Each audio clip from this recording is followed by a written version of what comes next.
Hello guys, അപ്പോൾ ഞാനിന്ന് തയ്യാറാക്കാൻ പോകുന്നത് കുറച്ച് ഉള്ളിവടയാണ് കേട്ടോ. ഉള്ളിവട പക്കോറ പാജിയ എന്ന് പറയും.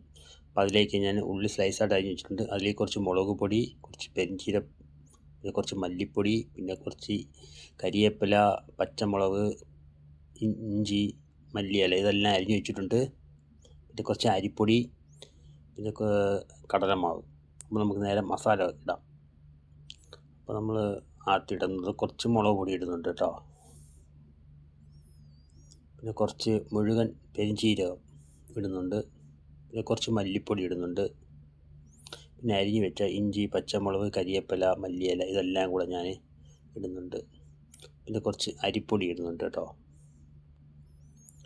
പിന്നെ കുറച്ച് കടലമാവ് നമുക്കൊരു കണക്കിലിട്ടാൽ മതി. നമുക്കറിയാലോ, കണക്കാക്കി ഇട്ടാൽ മതി. പിന്നെ ഞാൻ ഇതിൽ വെള്ളം ഒഴിക്കത്തില്ല. ഉള്ളി വെള്ളം നനവാണല്ലോ. അപ്പോൾ അതൊക്കെ കുറച്ച് നേരം നല്ല വൃത്തി കുഴച്ചിട്ട് വെച്ച് കഴിഞ്ഞാൽ അത് തന്നെ തനിയെ കുഴമ്പ് രൂപത്തിൽ ആയിക്കോളും. കുറച്ച് വെള്ളം വേണമെങ്കിൽ നമുക്ക് ഒഴിക്കാം ആവശ്യത്തിന്.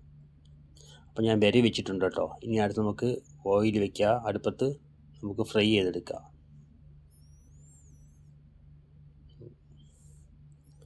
നാട്ടിലെ പോലെ വലിയ സൈസല്ല, ചെറിയ സൈസാണ് കേട്ടോ.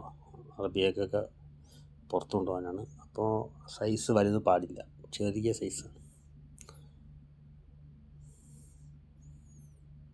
കണ്ടില്ലേ?